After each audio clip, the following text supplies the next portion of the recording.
और दोस्त क्या हाल है, कैसे चल रही तैयारी? कंटिन्यू पढ़ाई कर रहे हो नहीं कर रहे हो? अगर तुम कंटिन्यू पढ़ाई कर रहे हो यार तो तुम बहुत ही महान इंसान हो। जितने भी लोग कंटिन्यू पढ़ाई कर रहे हैं, कंटिन्यू काम कर रहे हैं, वो आगे चल के ज़िंदगी में यार बहुत बढ़िया करने वाले हैं। वही लोग एग्जाम निकालने वाले हैं यार, क्योंकि कंटिन्यूटी यार बहुत ज़रूरी है।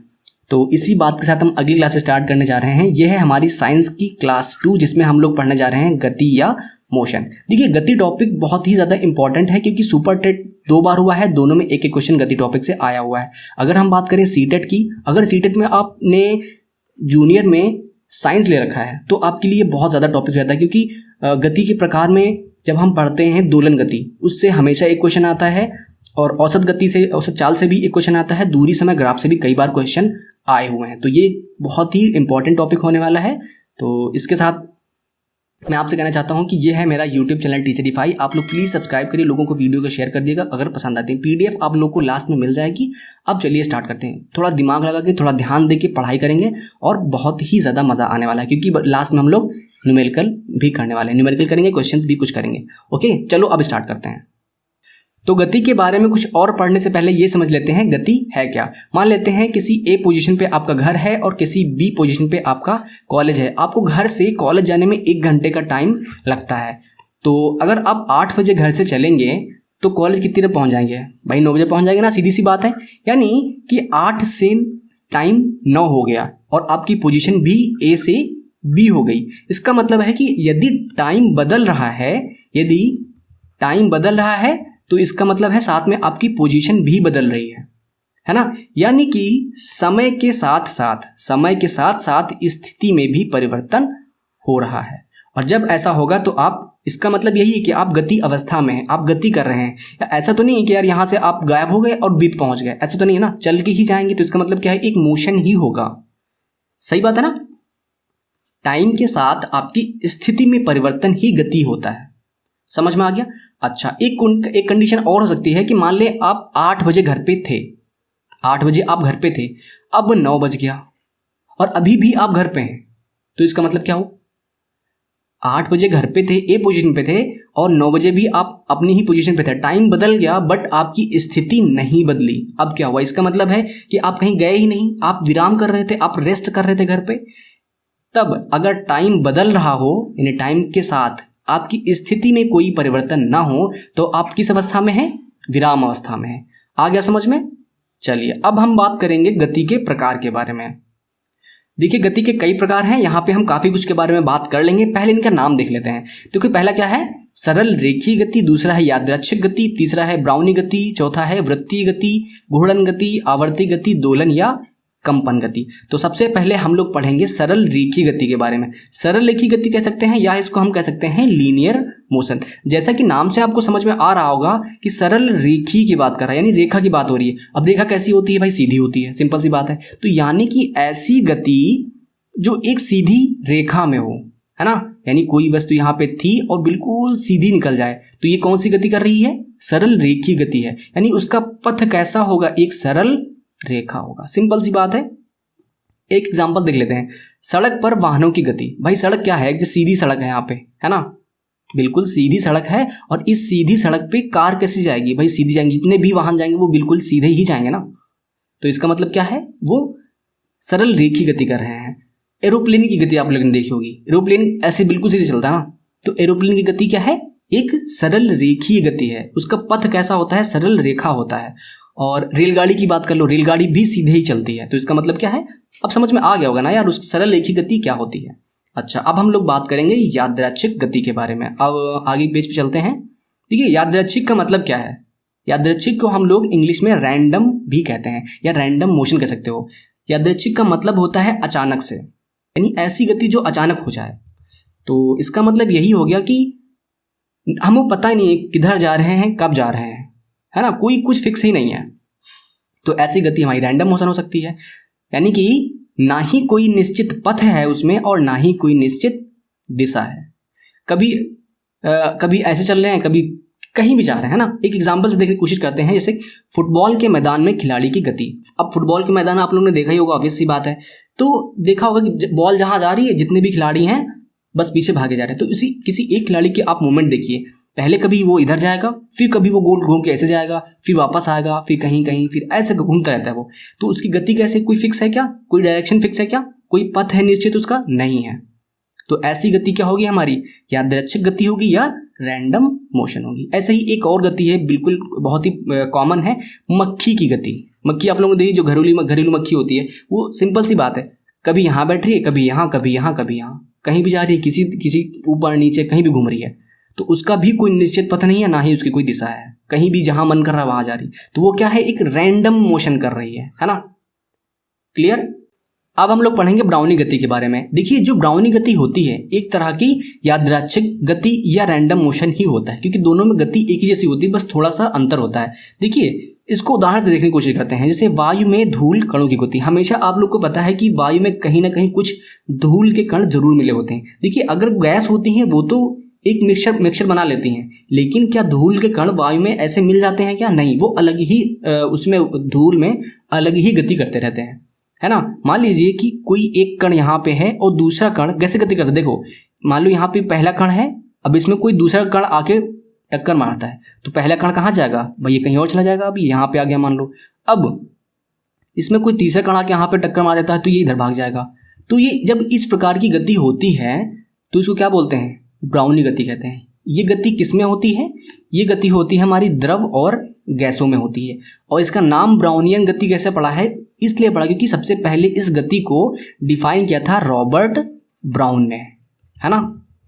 रॉबर्ट ब्राउन का आप लोगों ने नाम सुना होगा, तो उन्होंने देखी थी, उन्हीं के नाम पे इस गति को ब्राउनियन गति रखा गया। अब ये बात ये हो गई कि किसी द्रव या गैस में निलंबित कण अगर हैं तो वो गति इसी प्रकार करेंगे। जैसे कि एक उदाहरण और आप लोग देख लीजिए, दूध है, दूध में आप लोग क्रीम देखते होंगे, तो क्रीम के कण जो होते हैं, क्रीम एक छोटे और बहुत महीन पार्टिकल होते हैं, वो दूध में रहते हैं लेकिन उनसे कभी मिलते नहीं हैं, वो अलग ही गति करते रहते हैं और उन्हीं को क्रीम के रूप में हम लोग निकाल लेते हैं, अलग कर लेते हैं ना दूध से।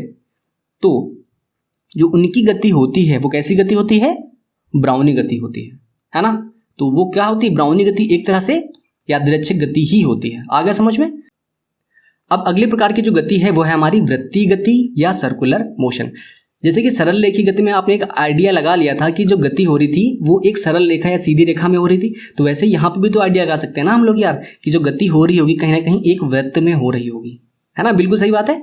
आप समझ लेते हैं, एक निश्चित बिंदु को केंद्र मानकर उसके चारों ओर निश्चित दूरी पर वृत्ताकार मार्ग पर चक्कर लगाना। अब निश्चित बिंदु किस में होता है और निश्चित दूरी क्या होती है, एक वृत्त में ही होता है। एक निश्चित बिंदु होता है और एक निश्चित दूरी, फिर उसकी एक वृत्ताकार पथ होता है ना। यानी कि इस पथ पर, इस वृत्ताकार पथ पर अगर कोई वस्तु गति कर रही है, मान लो यहाँ पे कुछ रखा हुआ कोई वस्तु है, अब इस पे ऐसे से घूम रही है वो, अब यहाँ पे है फिर यहाँ पे है, ऐसे ही ये आगे बढ़ती जा रही है, बार बार चक्कर लगा रही है, तो ये कौन सी गति होगी हमारी, ये वृत्तीय गति है। सिंपल सी बात है, वृत्त पे चल रही है, पथ कैसा है, वृत्तीय है, तो वृत्तीय गति। अब उसका उदाहरण देखते हैं, पृथ्वी द्वारा सूर्य का चक्कर लगाना। यहाँ पे सेंटर पे हमारा सूर्य है, यहाँ पे हमारी पृथ्वी है, अब ये हमारा एक वृत्त है, वृत्ताकार मार्ग पर चक्कर लगा रही है, ये हमारी रेडियस है, निश्चित दूरी निश्चित बिंदु, चक्कर लगा रही है। आगे समझ में। अब पृथ्वी जो हमारी होती है एक और गति करती है, उसके बारे में अभी आज समझेंगे, वो कौन सी गति होती है उसको देखते हैं, है ना। अब समझने की कोशिश करते हैं घूर्णन गति क्या है, घूर्णन गति या रोटरी मोशन। पहले तो ये बताओ कितने लोग यहाँ पे लट्टू खेल चुके हैं। लट्टू कैसा होता है बताओ यार, ऐसा होता है 3 कोने का ना, ऐसे 3 कोने का होता है, नीचे एक कील लगी रहती है। अब लट्टू को में क्या करते हैं, ऐसे धागा लपेटते हैं हम लोग, धागा लपेटने के बाद इसको छोड़ देते हैं, तो ये कैसे घूमता है, ये जमीन है, तो ये लट्टू अपनी यहाँ पे जो कील लगी हुई है इसी के परितः बार बार ऐसे बस घूमता रहता है। क्या लट्टू कहीं भाग के जाता है किसी दूसरी जगह पे, नहीं जाता है। कभी जाता है क्या, नहीं जाता है। तो इसका मतलब जब लट्टू की तरह कोई चीज गति करे अपने अक्ष पे, देखिए लट्टू का अक्ष ये है, जो कील है वो अक्ष ही तो है इसकी। अब इस अक्ष के परितः अगर कोई घूम रहा है तो वो कौन सी गति कर रहा है, घूर्णन गति कर रहा है, यानी रोटरी मोशन कर रहा है। ऐसे ही पृथ्वी का एक एग्जाम्पल देख लेते हैं। अभी मैं बताया था एक पृथ्वी का एग्जाम्पल कि वो सूर्य का चक्कर लगा रही थी। सूर्य के चक्कर लगाने के अलावा भी जो है पृथ्वी एक गति करती है, कौन सी, घूर्णन गति। देखिए हमको सबको पता है कि पृथ्वी का एक अक्ष होता है ना, ये पृथ्वी का अक्ष है। अब पृथ्वी का मान लो जो ये पॉइंट है घूम के अपनी जगह पे यहाँ पे आ जाता है। ऐसे तो करता है, ये यहाँ पे आ गया, ये यहाँ पे आ गया, अब ये कभी घूम के पीछे से फिर यहाँ पे आएगा, फिर ऐसे ही अपनी ही जगह पे घूमता रहेगा, है ना। ये नॉर्थ पोल है, ये साउथ पोल है। तो यानी कि जब पृथ्वी अपने अक्ष पे ही घूमती रहती है तो उसको बोलते हैं घूर्णन गति। और जब वो सूर्य का चक्कर लगाते हैं तो वो क्या बोलेंगे, उसको बोलेंगे हम लोग वृत्तीय गति, है ना, या परिक्रमण भी बोलते हैं उसको हम लोग। आ गया को समझ में? यानी किसी वस्तु का अपने अक्ष के परितः गति करना घूर्णन गति है और वृत्त पे गति करना वृत्तीय गति है। आ गया समझ में? अब आगे बढ़ते हैं। अब अगली प्रकार की हमारी गति है आवर्ती गति या पीरियोडिक मोशन। पहले तो बताओ आवर्ती का मतलब क्या होता है। देखो, आवर्ती का मतलब होता है कोई चीज़ का बार बार होना एक फिक्स टाइम के बाद, है ना। फिक्स टाइम के बाद वो चीज़ बार बार हो तो इसका मतलब हम कह सकते हैं कि वो आवर्ती है। अच्छा, यहाँ से समझने की कोशिश करते हैं। पीरियोडिक का मतलब क्या था। हम जब क्लास में आते थे तो कहते थे कि first period, second period, third period, है ना। यानी कि मान लो 30 मिनट की क्लास हो रही है, 30 मिनट खत्म हो गए, अगली क्लास फिर चालू। कितने मिनट की? 30 मिनट की। अगली क्लास फिर चालू 30 मिनट की। तो ये क्या है? एक पीरियड ही है, क्योंकि फिक्स टाइम के बाद वो दोबारा हो रहे हैं, इसीलिए तो हम लोग उसको पीरियड्स बोलते थे यार। सिंपल सी बात है। अच्छा, अब इसको देखते हैं। वस्तु का एक निश्चित समय के बाद अपनी गति को दोहराना। जब आवर्ती गति की बात करें तो इसका मतलब हुआ कि अपनी गति को एक निश्चित समय के बाद दोहराना।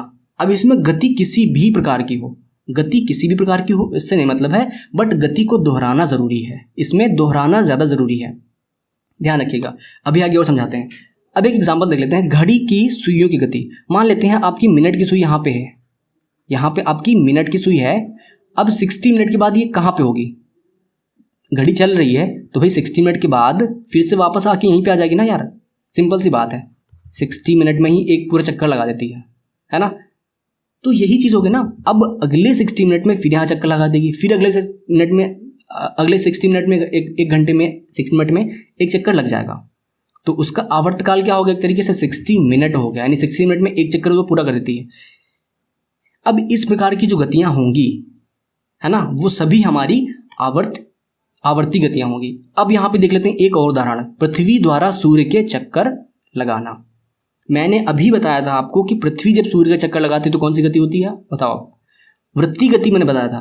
अब आपको ये डाउट आ सकती है कि वृत्तीय गति वहां पे आपने बताया था और यहाँ पे आप ये बोल रहे हैं कि ये हो गई हमारी आवर्ती गति भी है। कैसे? देखिए, मैंने ये चीज़ कही, पृथ्वी ऐसा तो नहीं है कि एक चक्कर लगा के बैठ जाती है। 365 दिन हुए, चक्कर लगाना बंद कर दी। क्या ऐसा होता है? नहीं होता है। 365 दिन के बाद वो पुनः चक्कर लगाना प्रारंभ कर देती है और कंटिन्यू लगाती ही रहती है ना। 365 दिन के बाद वो लगातार लगाती ही रहती है। तो इसका मतलब क्या है? वृत्तीय गति तो है ही, उसके साथ में एक आवर्ती गति भी है। उसको हम आवर्ती गति भी कह सकते हैं क्योंकि वो बार बार वो चीज़ कर रही है। क्लियर हो गया होगा आप, आई थिंक। अब चलते हैं अगली गति पे। ये देखिए यार, ये बहुत ज़्यादा इंपॉर्टेंट है। सीटेट में कई बार ऐसे क्वेश्चन आया हुआ है। देख लेते हैं, दोलन गति या कंपन गति। बहुत ज़्यादा इंपॉर्टेंट, थोड़ा ध्यान से देखेंगे। देखिए क्या होता है, किसी वस्तु की अपनी मध्य या साम्यावस्था के दोनों ओर गति। आ रहा है समझ में? जैसे कि यहाँ पे एक बॉल है ना, ये एक धागा है, धागे में एक मैंने लोहे की बॉल बांध के रखी हुई है। अब ये सिंपल है, अपनी पोजीशन पे जब रुकी हुई है ना, तो ये इसकी मध्य अवस्था हुई। यहाँ पे आप इमेजिन करिएगा, है ना। यहाँ पे क्या है? एक मध्य अवस्था है इसकी। अब इसको अगर एक साइड ले जाया जाए, मान लो हम इधर एक साइड लेके गए, फिर यहाँ से उसको हमने छोड़ दिया तो ये इधर आएगा और इधर वो आगे निकल जाएगा। यहाँ रुक थोड़ा ना जाएगा कि बार में यार, उसको इतना फोर्स मिल गया है तो वो यहाँ पे रुक नहीं जाएगा, अभी इधर आने की कोशिश करेगा। यहाँ भी जाएगा बट यहाँ से भी उसको वापस जाना पड़ेगा, है ना। वो फिर इधर गति करेगा, फिर इधर गति करेगा, ऐसे ही करता रहेगा वो काफ़ी टाइम तक, बहुत देर तक ऐसा करता है। तो जब इस प्रकार की गति होती है इसको हम बोलते हैं दोलन गति, कंपन गति या ऑसिलेटरी मोशन। अपनी साम्य अवस्था या मध्य अवस्था, ये मध्य अवस्था है इसकी ना। अब इसके दोनों ओर गति कर रहा है ना, इधर भी जा रहा है, इधर भी जा रहा है ना। समझ में आ रहा है ना? जब दोनों ओर गति करे तो ऑसिलेटरी मोशन या दोलन गति या कंपन गति, जो मन में आए वो कोई दिक्कत नहीं है। अब इसके उदाहरण देखते हैं, रियल लाइफ में एग्जाम्पल देखते हैं। तो क्या उदाहरण हमारा यहाँ पे? झूले की गति। झूले पे बैठे हुए यार, इसमें चेन लगी होती है, तो एक ऊपर से चेन आती है, यहाँ से चेन आती है, ऊपर एक बीच में वो फट्टा सा बंधा रहता है ना। इस पर बैठ के, इसमें मान लो कोई बैठा हुआ है, इसको क्या करता है, एक इंसान पीछे लेके जाता है, छोड़ देता है।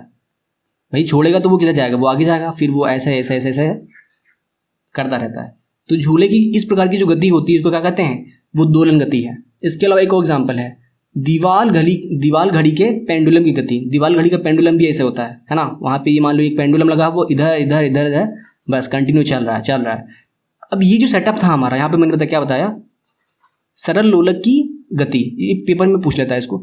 ये सिंपल पेंडुलम, जब एक धागे में आप एक लोहे का या कोई भारी वजन बॉल बांध देते हैं, ये जो सिस्टम होता है इसको हम क्या बोलते हैं, सिंपल पेंडुलम बोलते हैं या सरल लोलक बोलते हैं। इसकी जो गति होती है भाई, बिल्कुल वो तो मैंने एग्जाम्पल में बताया, ये क्या है, दोलन गति। अब सब कुछ क्लियर हो गया होगा। अब जो बाकी चीज़ें हैं इस चीज़ के बारे में, क्योंकि भाई सीटेट के लिए इंपॉर्टेंट है ना, तो भाई इंपॉर्टेंट इसमें क्या था, इंपॉर्टेंट ये है, देखो एक दोलन क्या होता है, ये जो पिंड है या जो धातु का गोला है ये गति कर रहा है, तो इसकी गति में दोलन क्या होता है। देखो जब एक साम्य अवस्था, मतलब यहाँ पे मान लो लेके गए थे ना, यहाँ पे लेके गए थे, अब यहाँ से छोड़ दिया हमने, यहाँ से हमने छोड़ दिया, तो ये क्या करेगा, इधर आएगा, यहाँ पे आगे फिर वापस आएगा, यहीं पे आ जाएगा ना वापस। तो यहाँ जहाँ से स्टार्ट करे वहीं पे जब वापस आ जाए तो एक दुल्हन कंप्लीट हो गया। मैंने क्या बताया था अभी, देखो इसको ऐसे भी समझ सकते हो, मान लो यहाँ पे अगर स्टार्ट करता है कोई, अगर ये यहाँ से स्टार्ट करे, इधर जाए, फिर इधर जाए, फिर इधर वापस आ जाए, तो इसका मतलब क्या हो गया, एक दोलन कंप्लीट हो गया। बस एक ही बार जाए, एक बार इधर गया, फिर इधर से इधर गया, फिर यहाँ से वहाँ वापस आ जाए। मतलब ये है कि प्रारंभिक अवस्था से पुनः जब प्रारंभिक अवस्था में आ जाए तो उसका एक दोलन कंप्लीट हो गया। सिंपल सी बात है, यहाँ पे देख लेंगे, प्रारंभिक स्थिति से चलकर पुनः अपनी स्थिति में लौट आना ही एक दोलन कहलाता है। यानी कि एक चक्कर मार लो, एक दोलन हो गया, खत्म। अब और देखते हैं आगे क्या है। देखिए एक चीज़ और है, ये रहेगी यहाँ पे है, मैंने क्या बताया था आवर्त गति के बारे में, ध्यान दोगर।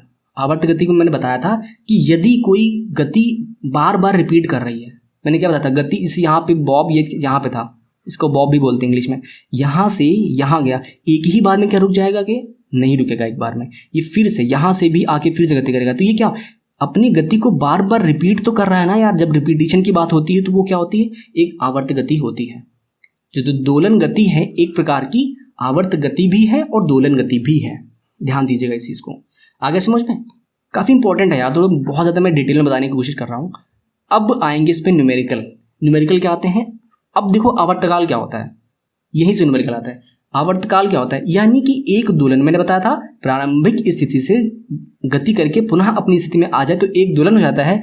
अब इस दोलन को करने में टाइम कितना लगा है, एक दोलन करने में जितना टाइम लगता है उसको बोलते हैं आवर्तकाल, है ना भाई। एक चक्कर का क्या मतलब है, एक चक्कर मतलब एक आवर्त या एक दोलन। अब एक चक्कर को लगाने में टाइम यानी उसका आवर्तकाल, सिंपल, खत्म। अब बात करते हैं आवृत्ति की, फ्रीक्वेंसी क्या होती है। जब हम आवर्तकाल की बात कर रहे हैं यानी एक चक्कर लगाने में कितना टाइम लगा, वो हो गया आवर्तकाल। जब हम फ्रीक्वेंसी की बात करते हैं तब हम ये कहते हैं कि एक सेकंड में कितने चक्कर, वहां पे था एक चक्कर में कितना टाइम और यहां पे है एक सेकंड में कितने चक्कर या कितने दोलन, उसको कहते हैं फ्रीक्वेंसी, सिंपल। तो यहाँ पे हम लोगों ने डेफिनेशन देख लिया। अब इस चीज़ को और क्लियर करने के लिए हम लोग आगे चलेंगे न्यूमेरिकल पे। एक लास्ट में हमने एक न्यूमेरिकल है तो वहाँ भी उसको देखेंगे, तब बहुत क्लियर हो जाएगा। सीटेट में आया हुआ है इसलिए मैं कराऊँ ना, सीटेट में आया हुआ है ये क्वेश्चन, ठीक है। अब देखते हैं दूरी और गति के बारे में, ये भी बहुत इंपॉर्टेंट चीज़ है। अब हम लोग समझते हैं दूरी क्या है। किसी एक स्थान से दूसरे स्थान तक जाने के लिए आप कितना लंबाई चल रहे हैं, है ना, इसके बीच मीटर लो, आप नाप लो, आपको पता चल जाएगा कितना लंबाई है। मान लेते हैं, यहाँ समझने की कोशिश करते, देखो यार, मान लो एक आप ए पॉइंट पे थे, आप ए बी पॉइंट पे हैं, आपको जाना है, तो यहाँ से ए तक बी तक गए, ए से बी तक गए, तो आपको चलना पड़ा 5 किलोमीटर। क्यों? क्योंकि इसके बीच की लंबाई क्या है, 5 किलोमीटर है। अगर लंबाई 5 किलोमीटर है तो ए और बी के बीच की दूरी कितनी होगी, 5 किलोमीटर, सिंपल बात है। लेकिन मान लो ये रास्ता खराब हो कभी, तो क्या करोगे आप, तो आप जाओगे इस रास्ते से, है ना, यहाँ से घूमते हुए जाओगे। अब रास्ता कितना पड़ गया आपके लिए, 8 किलोमीटर। तो बिंदु वही है, यानी ए और बी है आपके लिए। अब लंबाई कितनी हो गई भाई, पहले 5 थी, अब लंबाई हो गई 8, क्योंकि 8 चल के गए हैं। और जब लंबाई है 8 तो आपके लिए दूरी भी कितनी हो जाएगी, 8 किलोमीटर। सिंपल बात है, आ रहा समझ में नहीं आ? जितना आप चलते हो वही दूरी होती है। अच्छा, यहाँ पे एक चीज़ और कही गई है कि इसमें केवल परिमाण होता है, दिशा नहीं।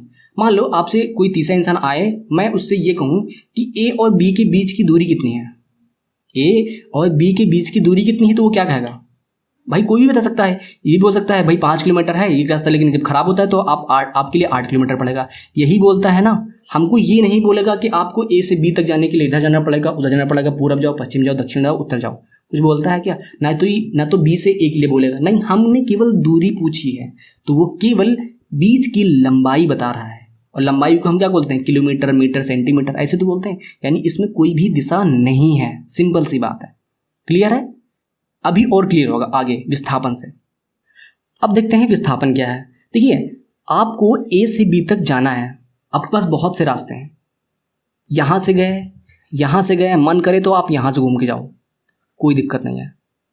लेकिन आप रियल में विस्थापित कितना हुए, आपकी पोजीशन कितनी बदली। आप ए पोजीशन पे थे, आपकी पोजीशन कितनी बदली, इतनी ही बदली यार, सिंपल सी बात है, इतनी ही पोजीशन बदली। आप चाहे 10 किलोमीटर घूम के जाओ, चाहे 15 किलोमीटर घूम के जाओ, उससे नहीं मतलब है, आप यहाँ घूम के जाओगे। लेकिन चले तो आप बहुत हैं, लेकिन विस्थापित कितना हुए, इतना ही। एक उससे भी बड़ा एग्जाम्पल देख लीजिए, बहुत ही अच्छा एग्जाम्पल। मान लेते हैं आप यहाँ से स्टार्ट करते हैं, यहाँ पे एग्जाम्पल देखिए, आप यहाँ से स्टार्ट करते हैं चलना, चले यहाँ से यहाँ तक चल के गए, वापस आ गए, है ना, ये हमारा वो एक पॉइंट था। जब यहाँ से चले और घूम के फिर वहीं आ गए, तो आपका विस्थापन कितना हो बताओ। विस्थापन का मतलब है पोजीशन चेंज। कितनी पोजीशन चेंज हुई आपकी, 0। आपकी पोजीशन बदली क्या, नहीं बदली, लेकिन दूरी आपने चली है। दूरी आपने कितने चली, मान लो ये इतना घूम के आए हैं यार, कुछ तो चले होंगे यार, 10 किलोमीटर तो चले होंगे कम से कम। आप 10 किलोमीटर चल गए तो यानी दूरी तो आपने चली है, यानी ये हो गई दूरी हमारी, लेकिन विस्थापित कितना हुए, 0। क्लियर है? तो ऐसे ही आप चल के कितना भी आए उससे नहीं मतलब है, विस्थापन में आप कितना भी चल के आए उससे नहीं मतलब, लेकिन जो शॉर्टेस्ट डिस्टेंस बिंदु ए और बी के बीच में जो शॉर्टेस्ट डिस्टेंस है वो हमारी विस्थापन होती है। यानी प्रारंभिक बिंदु और या प्रारंभिक स्थिति कह लो, प्रारंभिक स्थिति और अंतिम स्थिति के बीच की न्यूनतम लंबाई, और न्यूनतम लंबाई तभी निकलती है जब बिल्कुल सीधा होता है रास्ता, है ना। इसको कहते हैं विस्थापन। क्लियर है? डाउट्स क्लियर हो गए आप लोग के? अच्छा, अभी कुछ होता है, आगे कुछ दिक्कत होगी तो हम और बता देंगे। देखिए, विस्थापन में एक एक्स्ट्रा चीज़ होती है, वो होती है दिशा। दूरी में दिशा नहीं होती, मैंने अभी बताया था, लेकिन विस्थापन में दिशा होती है। अब इसको थोड़ा समझने की कोशिश करते हैं। मान लेते हैं कोई एक ये वही ए और बी बिंदु हैं, है ना। अगर मैं इस किसी इंसान से पूछूं दूरी कितनी है तो वो क्या बताएगा, 5 किलोमीटर।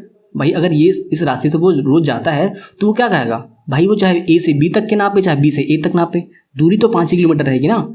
लेकिन अगर मैं किसी इंसान से ये पूछूं कि मुझे ए से बी तक जाना है, मुझे ए से बी तक जाना है, तो मुझे वो क्या बताएगा, आपको जाना पड़ेगा 5 किलोमीटर इस डायरेक्शन में। मुझे बी तक जाना है तो मुझे यही तो बताएगा, अरे इस डायरेक्शन में जाओ।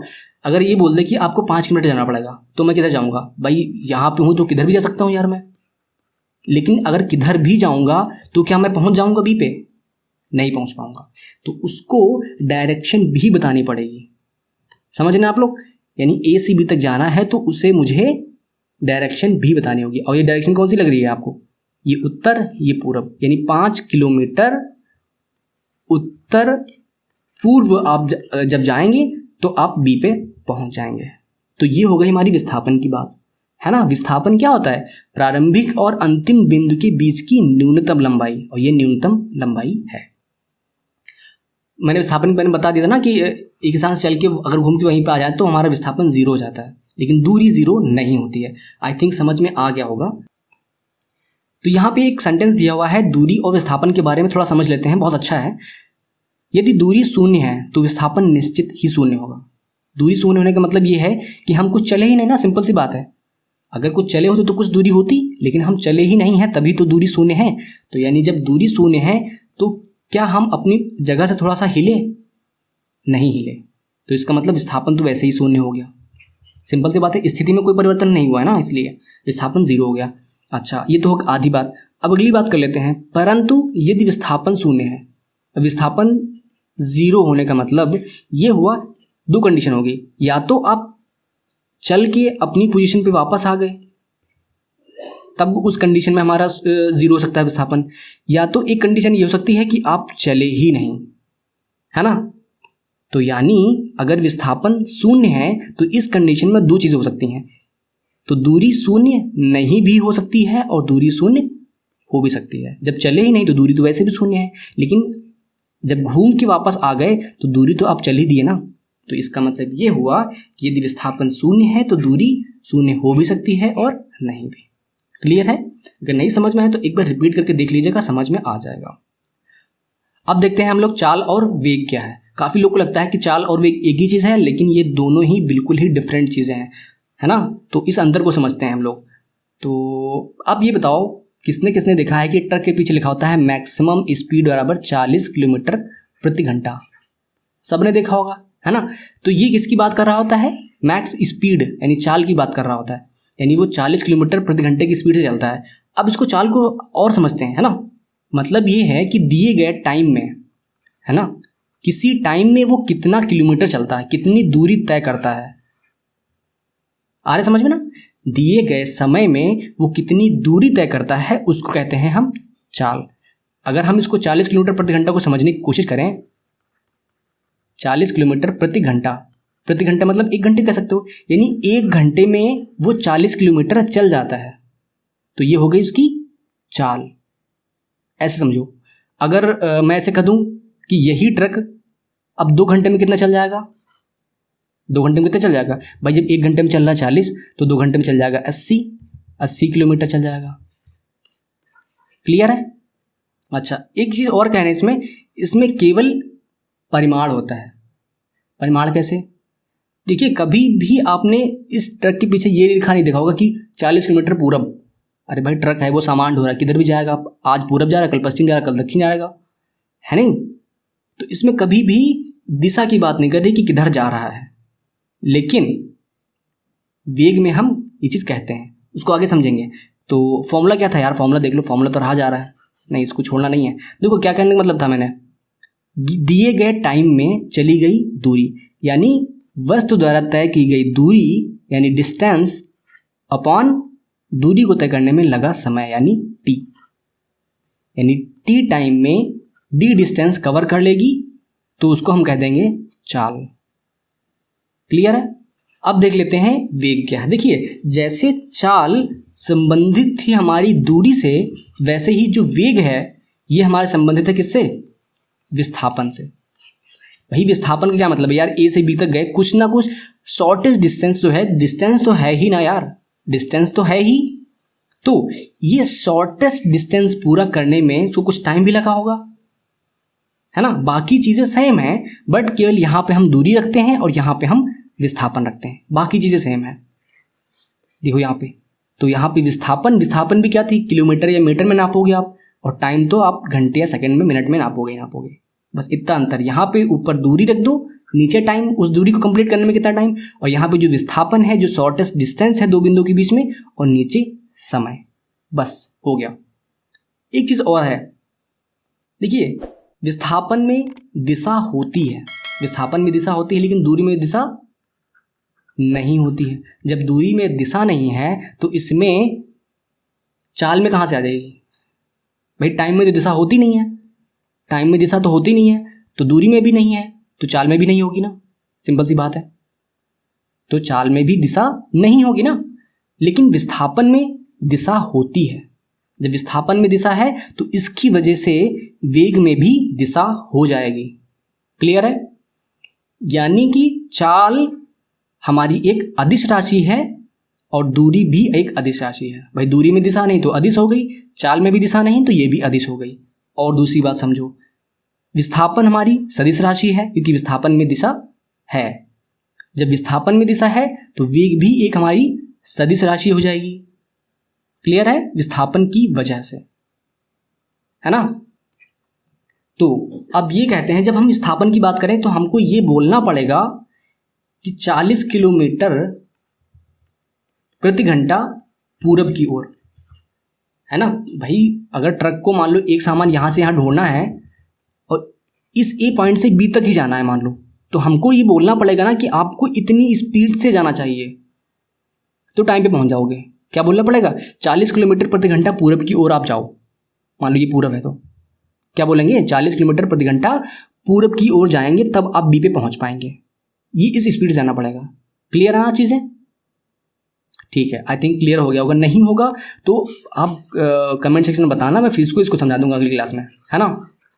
अब ये जो सेंटेंस दिया हुआ है, यदि चाल शून्य है तो वेग निश्चित ही शून्य होगा, परंतु यदि वेग शून्य है तो चाल शून्य हो भी सकती है और नहीं भी। ये आप लोग का होमवर्क है, ये आप लोग का होमवर्क है। इसको समझ के बताइए, कमेंट सेक्शन में बताइएगा कि क्या है इसका मतलब, है ना। एक बार ने बता दी, बिल्कुल सेम है, थोड़ा सा बस समझने की बात है, बाकी चीज़ें सेम है। तो आप इसको समझिएगा, मुझे बताइएगा, ये आपका होमवर्क रहा। अब समझते हैं औसत स्पीड क्या है। देखो, चाल पढ़ लिया, वेग पढ़ लिया, अब औसत चाल की क्या जरूरत थी। देखिए, औसत चाल मान लो एक एग्जाम्पल समझो। पहले ये दूरी है, ये आपका घर रहा, ये रहा आपका हॉस्टल, बहुत दूर पढ़ते हैं आप, है ना। तो आपके पास बाइक भी नहीं है, तो पहले आप चले साइकिल से, पहले आप चले साइकिल से, लेकिन साइकिल से आप जा नहीं पाए, तो रास्ते में आपने दोस्त से कहा यार छोड़ दो वहाँ तक, तो आप आगे गए बाइक से, दोस्त की बाइक से गए। कितनी स्पीड से? भाई वो चला रहा था 80 की स्पीड से, बहुत तेज चला रहा है ना। धीमे करवाते हैं इसको अभी चलिए, तो अब आगे चलते हैं। अब यहाँ तक तो उसने छोड़ दिया, यहाँ मिला आपको स्टेशन। अब आगे चले 120 की स्पीड से, यानी कि पूरी दूरी ये चल रहे थे आप 5 की स्पीड से। पूरी दूरी आपने 3 बार में कवर करी, पहले 5 की स्पीड से, फिर 80 की स्पीड से, फिर 120 की स्पीड से। क्लियर है? तो अब डिस्टेंस उतनी ही हो आपकी, और मान लो ये पूरी दूरी आप जो कवर कर रहे थे, आपको कवर करने में लगा था 10 घंटे मान लो, है ना, 10 घंटे लगे थे। अब यहाँ पे ये पूरी डिस्टेंस उतनी ही है, टाइम भी उतना ही लगे, है ना। डिस्टेंस सेम है, टाइम भी हमारे पास सेम है, तो ऐसी कौन सी स्पीड से जाया जाए कि हमको बार बार अपनी स्पीड न बदलनी पड़े। एक कांस्टेंट स्पीड वो क्या होगी कि उतनी ही दूरी और उतना ही टाइम लगे हमको। क्या स्पीड होगी वो, वही हमें निकालना है। तो जब वो स्पीड निकल आती है वो हमारी होती है औसत चाल, एवरेज स्पीड। यानी इतने से स्टार्ट किए, है ना, अब इतने पे ही चलते रहेंगे, ना ही हम अपनी बाइक धीमे करेंगे, ना ही अपनी हम बाइक तेज करेंगे, या जो भी साधन से आप जा रहे हैं। तो इस चीज़ को कहते हैं एवरेज स्पीड। क्लियर है? अच्छा, अब थोड़ा और अब आगे इसको देख लेते हैं फॉर्मूला। इसको जब क्वेश्चन से करेंगे यार तो बहुत बड़े समझ में आ जाएगा, है ना। जब क्वेश्चंस करेंगे इसके तो आपको क्लियर हो जाएगा। बहुत से क्वेश्चन होते हैं, इसमें से एक न्यूमेरिकल मैं अभी कराने जा रहा हूँ। देखिए, औसत चाल क्या होती है? कुल चली गई दूरी बटे कुल लगा समय। हाँ, चाल बराबर दूरी बटे समय होता है ना, चाल बराबर दूरी बटे समय होता है, सिंपल सी बात है, अभी मैंने पढ़ा था। तो इसका मतलब है जब हमको औसत चाल निकालना हो तो टोटल डिस्टेंस, यानी कितना चले यहाँ से यहाँ तक, कितना चले थे वो रख दो, कितने किलोमीटर चले थे ना, दूरी रख की बात कर रहा है तो मतलब कितना किलोमीटर दूरी चले थे, और टाइम जो 10 हमारा था वो रख दो, औसत चाल निकल आएगा, है ना। आगे क्वेश्चन है उसको हम करके देखेंगे तो समझ में और क्लियर आ जाएगा। यहाँ पे एक दो बातें दी हैं, इसको देख लेते हैं। क्या कह रहा है? स्पीडोमीटर और ओडोमीटर। हमारी जो गाड़ी होती है, 4 व्हीलर होती है या जो मोटरसाइकिल होती है, बाइक होती है, उसमें ये दोनों ही लगे होते हैं। स्पीडोमीटर क्या करता है? जो हमारी चाल को बताता है कि हम कितनी स्पीड से चल रहे हैं, है ना। अभी देखा था ना दोस्त कैसे जा रहा था, 80 किलोमीटर पर स्पीड। तो वहाँ पे जो एक पुराने ज़माने का वो होता था ना, यहाँ पे हम रखें, यहाँ पे एक सुई होती थी 10, 20, यहाँ पे एक पट्टी लगी हुई है, इस पर लिखा होता था ना, फिर ये 80 जा रहे हैं, लो भैया।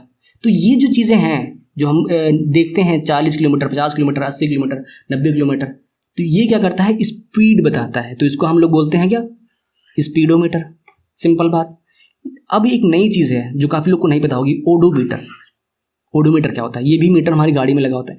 यहाँ पे लिखा होता है कि आपकी गाड़ी कितना चल चुकी है, आपकी गाड़ी कितना दूरी चली है। मान लो आप लखनऊ से चलते हैं, है ना, लखनऊ से चले, आपको दिल्ली जाना है, तो आपने मीटर में एक बटन होता है, क्लिक किया और पूरी डिस्टेंस आप नापना चाहते हैं, है ना, तो वो ओडोमीटर जब आप पहुंचेंगे वहाँ पर आप मीटर में देखें तो आपको लिख के दिखा देगा कितना, लगभग 400 के करीब, 400 किलोमीटर ये डिस्टेंस पता चल गई। तो ये कौन बताता है, ये बताता है हमारा ओडोमीटर। ध्यान रखिएगा, पेपर में कभी कभी पूछ लेता है।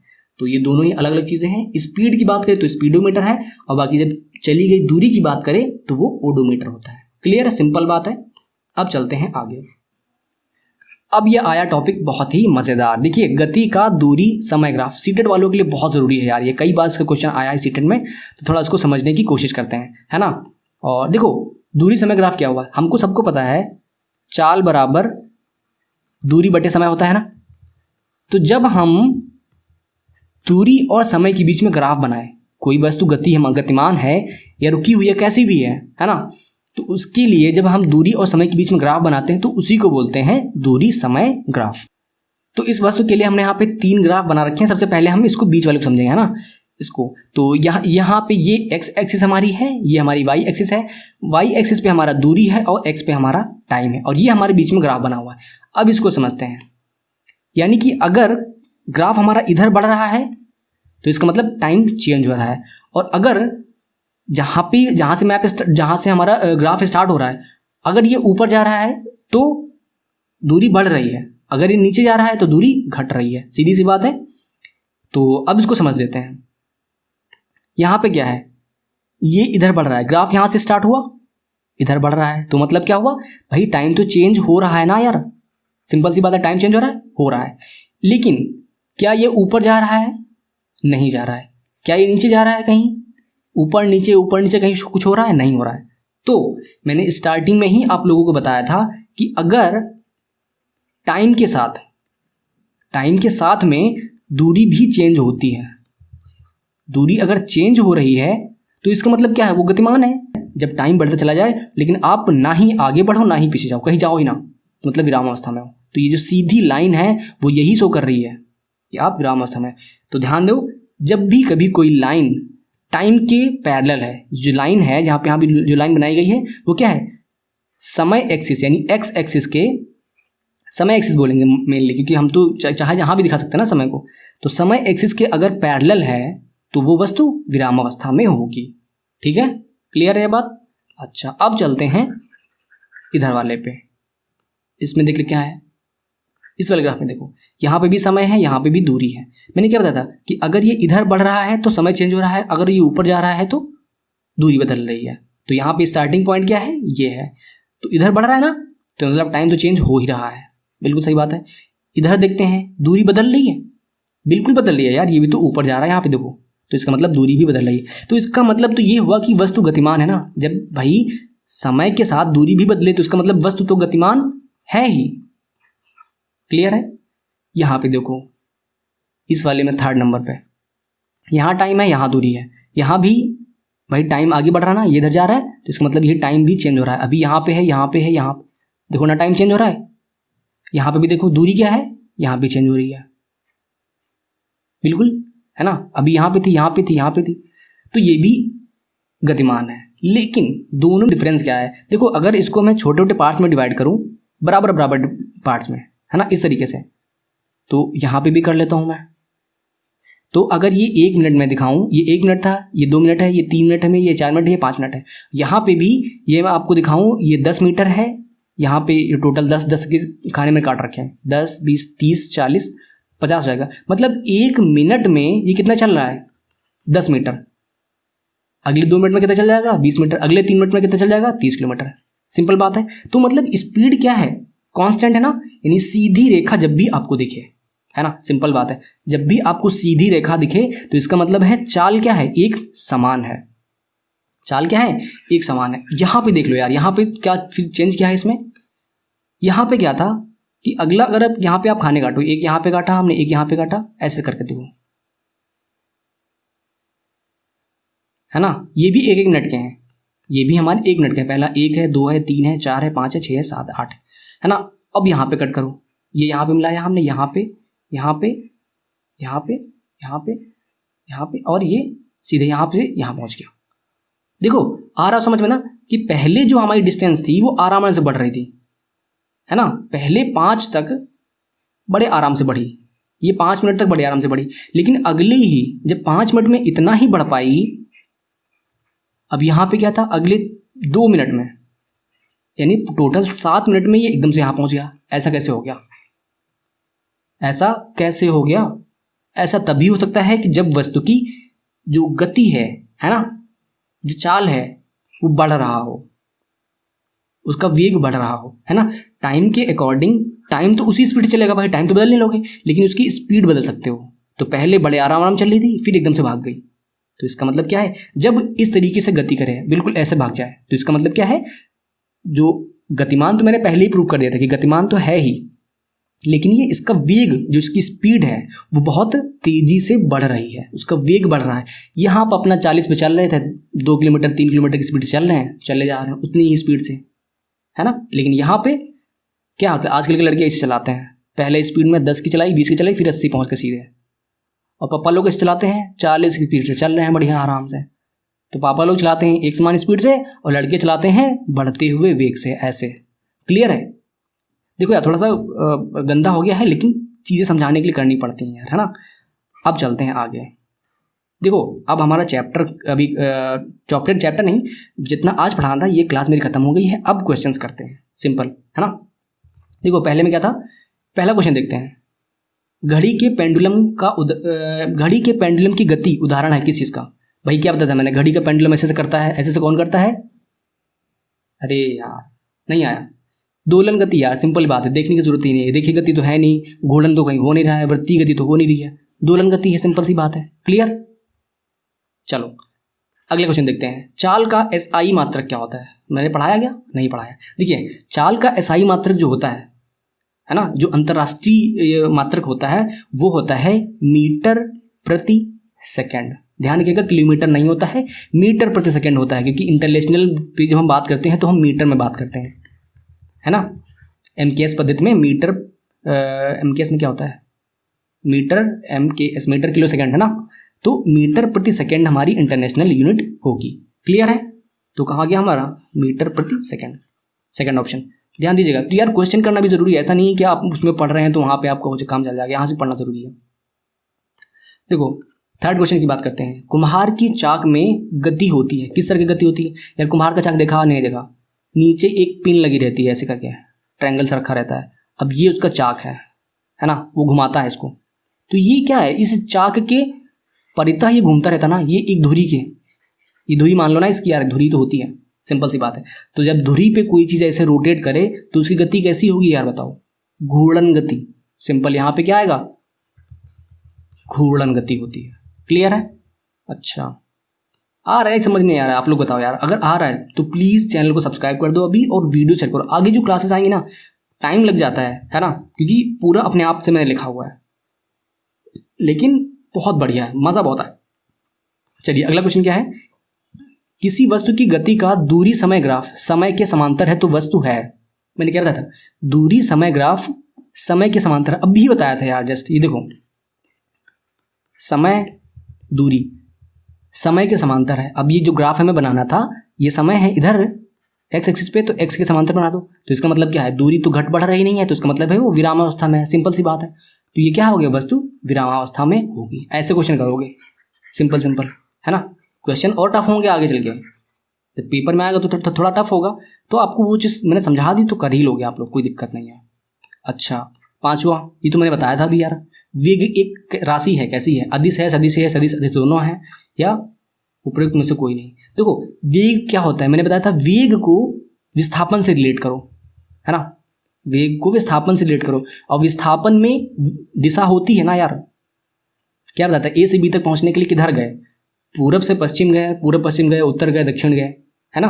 तो ये चीज़ होती है। तो विस्थापन भी एक सदिश राशि है, इसलिए वेग भी एक सदिश राशि है। Option B. क्लियर है? अब चलते हैं डी पे। हर्ट्ज मात्रक है किस चीज़ का? ये चीज़ मैंने बताई थी क्या? ये भी नहीं बताया था मैंने। देखिए आवृत्ति का होता है। आवृत्ति के बारे में मैंने बताया था क्या होता है कि 1 सेकंड में है ना। 1 सेकंड में कितने दोलन करती है उसी को बोलते हैं आवृत्ति। यानी इतने दोलन यानी कुछ भी दोलन, समथिंग दोलन प्रति सेकंड जब कहा जाए तो ये होता है हमारा हर्ट्ज। HZ से इसको शो करते हैं। ये किसका होता है? आवृत्ति का। अभी क्वेश्चन में आप बताऊंगा मैं इसको, है ना। क्वेश्चन भी आगे न्यूमेरिकल है यार, मज़ा आने वाला है। तो ये है हमारी न्यूमेरिकल। पहला न्यूमेरिकल देखते हैं, औसत चाल पे है। राहुल पुणे से नागपुर जाने के लिए अपनी बाइक 2 घंटे 60 किलोमीटर प्रति घंटे के चाल से और 3 घंटे 70 किलोमीटर प्रति घंटे के चाल से चलाता है, तो औसत चाल ज्ञात कीजिए। पहले तो उसका डायग्राम बना लो यार। ये हमारा रहा पुणे, P से पुणे रह गया और ये नागपुर से N रह गया। क्लियर? ये दूरी थी टोटल उसकी, पहले 2 घंटे और आखिरी 3 घंटे। तो पहले के 2 घंटे ये, आखिरी के 3 घंटे ये। तो पहले के 2 घंटे चलाता है 60 की स्पीड से, 60 किलोमीटर प्रति घंटा। अगले के 3 घंटे चलाता है 70 किलोमीटर प्रति घंटा। और औसत चाल का फॉर्मूला क्या बताया था मैंने? बताओ यार। औसत चाल बराबर कुल चली गई दूरी, कुल चली दूरी बटे कुल लगा समय, कुल लगा समय, यही होता फॉर्मूला। तो यार देखो फॉर्मूला लिखा रहने दो क्या मैं, इतना तो याद करो यार तुम लोग, है ना। चलो तो अब पहले कुल चली गई दूरी तो निकालो यार। दूरी कैसे निकलेगी?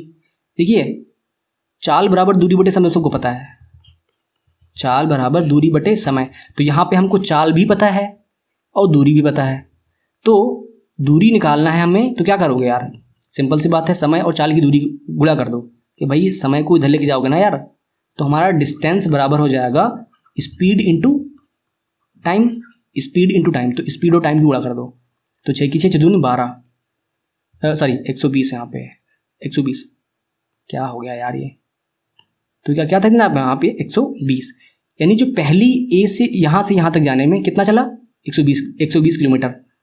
और अगला देख लेते हैं ऐसे ही, S इंटू टी यानी स्पीड इंटू टाइम। तो 7 × 21 210। अब भाई टोटल निकालना है, तो इतना किलोमीटर, कितना किलोमीटर होगा जोड़ो भाई, बताओ जोड़ के। 33, 330 किलोमीटर प्रति घंटा। ये टोटल दूरी हो गई, मैंने बताया था टोटल दूरी। और टोटल टाइम कितना है? 3 और 2 5, भाग कर दो इसको, कितना जाएगा? 5 × 31 5 × 7 35, नहीं 5 × 31 जाएगा। तो 5 × 31 और फिर 5 × 31 आएगा 66 किलोमीटर प्रति घंटा। आया? अभी भी नहीं आया? नहीं आया तो बताना यहाँ पे। तो ये होगा हमारा डी ऑप्शन, 66 किलोमीटर प्रति घंटा। बहुत आसान क्वेश्चन था यार, है ना। अब देख लो अगला क्वेश्चन देखते हैं, बहुत इंपॉर्टेंट अगला भी है, तो इसको भी देखेंगे हम लोग अभी। जल्दी जल्दी देखते हैं। ये भी सीटेट में आया हुआ क्वेश्चन, दोनों ही पेपर आए हुए हैं यार, दोनों क्वेश्चन आए हुए हैं। तो हाँ, 8वां क्या है? कोई लोलक 3 सेकंड में 30 दोलन करता है, 3 सेकंड में 30 दोलन करता है, तो नीचे दिए गए कथनों में से कौन सा सही है? इसको सही वाले को चुनना है। ये मैंने अपने प्रैक्टिस सेट में भी कराया हुआ है। प्रैक्टिस सेट में ये आया क्वेश्चन है ना, इसको मैंने कराया हुआ है। जिसको नहीं समझ में आया हो या जो दोबारा देखना चाहता है देख सकता है।